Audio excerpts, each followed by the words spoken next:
मिर्जापुर गांव में एक बरसाती शाम को दो दोस्त श्याम और गोपाल मुन्ना की चाय की दुकान पर बैठे थे।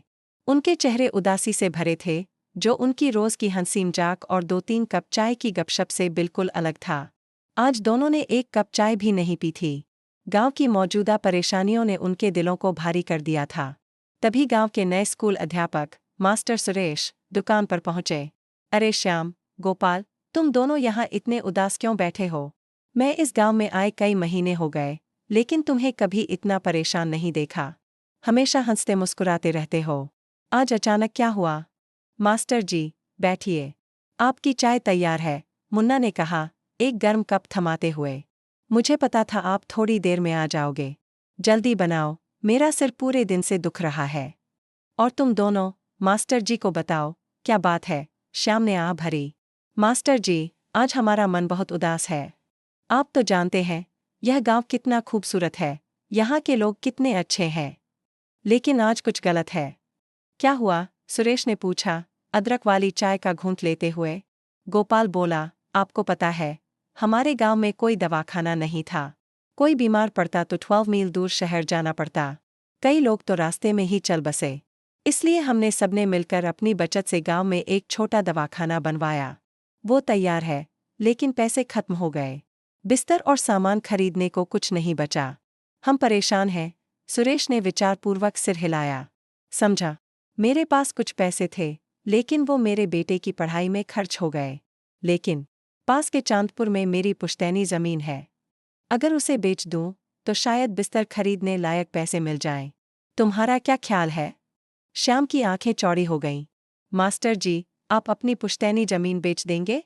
ये तो बहुत बड़ा बलिदान है। सुरेश मुस्कुराए। मेरी नौकरी का सिर्फ 1 साल बचा है। मैंने तय कर लिया है कि बाकी जिंदगी यहीं तुम सबके साथ बिताऊंगा। ये गांव मेरा घर बन गया है। वैसे भी, ये नेक काम है।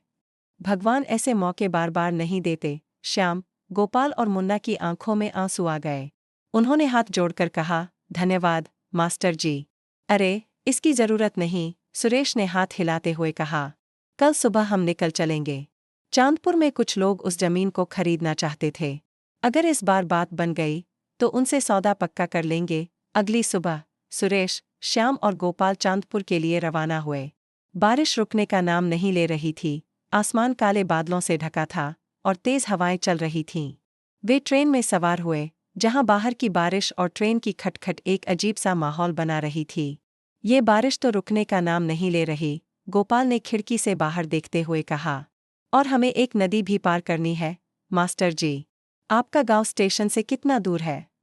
सुरेश ने जवाब दिया, स्टेशन उतरने के बाद हमें नदी के किनारे तक पैदल जाना है। फिर नाव से नदी पार करके मेरे गांव पहुंचेंगे। बातों बातों में समय बीत गया। जब वे चांदपुर स्टेशन पहुंचे, तो शाम हो चुकी थी। प्लेटफॉर्म सुनसान था। बारिश अब हल्की बूंदाबांदी में बदल गई थी। जल्दी नदी के किनारे पहुंचते हैं, वरना बारिश फिर तेज हो जाएगी, सुरेश ने कहा।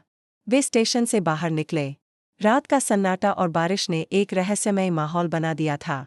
स्टेशन के पास एक पुराने पीपल के पेड़ के नीचे रुककर उन्होंने रिक्शा की तलाश की, जहां आमतौर पर रिक्शे खड़े रहते थे।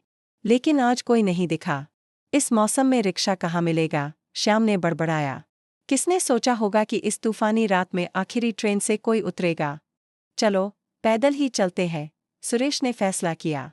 कोई और रास्ता नहीं। अंधेरे में चलते हुए उन्हें दूर से एक आवाज सुनाई दी। लगता है कोई गाड़ी आ रही है, गोपाल ने कहा। वे रुके, और जल्द ही एक घोड़ा गाड़ी कीचड़ भरे रास्ते पर आती दिखी। सुरेश ने ड्राइवर को तुरंत पहचान लिया। अरे, मोहन भैया, कितने दिन बाद मिले। मोहन ने आंखें सिकोड़ी, फिर मुस्कुराए। सुरेश, तुम हो? घर जा रहे हो? हाँ, मेरे दोस्त श्याम और गोपाल के साथ, जो मिर्जापुर से हैं, जहां मैं पढ़ाता हूँ। हमें नदी के किनारे तक छोड़ दोगे? शायद आखिरी नाव मिल जाए, मोहन ने सिर हिलाया। इस बारिश में नाव मिलना मुश्किल है, लेकिन चलो, कोशिश करते हैं। बैठो। वे गाड़ी पर चढ़े, जो कीचड़ में हिचकोले खाती चली। सुरेश ने मोहन से पूछा, आपकी इतनी उम्र हो गई, फिर भी गाड़ी चलाते हो? थकान नहीं होती? मोहन हंसे। पहले होती थी, अब नहीं। वैसे, इतने समय बाद चांदपुर क्यों आए? सुरेश ने बताया, अपनी पुश्तैनी जमीन बेचने आया हूँ। मिर्जापुर में एक दवाखाना बनवाया है, लेकिन बिस्तर खरीदने के पैसे नहीं हैं। सोचा, जमीन बेचकर उनकी मदद कर दूं। वैसे भी वो जमीन सालों से खाली पड़ी है। मोहन की आंखें नम हुईं। तुम सच्चे इंसान हो, सुरेश। मिर्जापुर वालों के लिए भाग्यशाली हो। वे नदी के किनारे पहुंचे। नदी का पानी उफान पर था, जो हमेशा शांत रहती थी, आज डरावनी लग रही थी। कुछ नावें बंधी थीं, लेकिन कोई मांझी नहीं दिखा। जैसा सोचा था, मोहन बोला। इतनी रात को इस तूफान में कोई नहीं होगा। वे मोहन के छोटे से घर पहुंचे। अंदर कदम रखते ही एक अजीब सी सड़ांध आई। फर्श गीला था और एक टूटी खिड़की से हल्की रोशनी आ रही थी। माफी मांगता हूँ, मोहन बोला। ये घर ज्यादातर बंद रहता है। मैं गाड़ी लेकर बाहर ही रहता हूँ। गीलापन शायद बारिश से होगा। वे खिड़की पर आए। मोहन भैया कहाँ है? गोपाल ने फुसफुसाया। कोई बात नहीं, सुरेश बोला। इस मौसम में छत मिल गई, यही बहुत है। लेकिन आप कहाँ सोएंगे? तीनों ने चटाई बिछाई और लेट गए। आधी रात को सुरेश की नींद टूटी। एक अजीब सी आवाज आ रही थी, जैसे कोई पास में जमीन खोद रहा हो। पहले तो उसने अनदेखा किया, लेकिन आवाज तेज हो गई। ये क्या है? उसने बड़बड़ाते हुए खिड़की से बाहर झाँका। मैं बाहर ठीक हूँ, मोहन ने जवाब दिया। तुम लोग आराम करो। धन्यवाद, मोहन भैया, गोपाल बोला। आपने हमारी जान बचा ली। वे चुपके से पेड़ की ओर गए। जमीन उखड़ी थी, और जैसे ही श्याम ने मिट्टी हटाई, एक मटका दिखा, जो सिक्कों और गहनों से भरा था। ये देखो, ये तो खजाना है। सुरेश ने कृतज्ञता से सिर हिलाया। सही कह रहे हो, मोहन भैया। चलो, श्याम, गोपाल, कोई और रास्ता नहीं। श्याम ने सिर पकड़ा। लगता है बारिश में भीगते हुए रात काटनी पड़ेगी। मोहन ने उनकी ओर देखा। अगर बुरा न मानो, तो मेरा घर पास ही है। वहाँ रात गुजार लो। बाहर रहने से बेहतर है। श्याम ने सिर पकड़ा। लगता है बारिश में भीगते हुए रात काटनी पड़ेगी। मोहन ने उनकी ओर देखा। अगर बुरा न मानो, तो मेरा घर पास ही है। वहाँ रात गुजार लो। बाहर रहने से बेहतर है। सुरेश ने कृतज्ञता से सिर हिलाया। सही कह रहे हो, मोहन भैया। चलो, श्याम, गोपाल, कोई और रास्ता नहीं। धन्यवाद, मोहन भैया, गोपाल बोला। आपने हमारी जान बचा ली। वे मोहन के छोटे से घर पहुंचे। अंदर कदम रखते ही एक अजीब सी सड़ांध आई।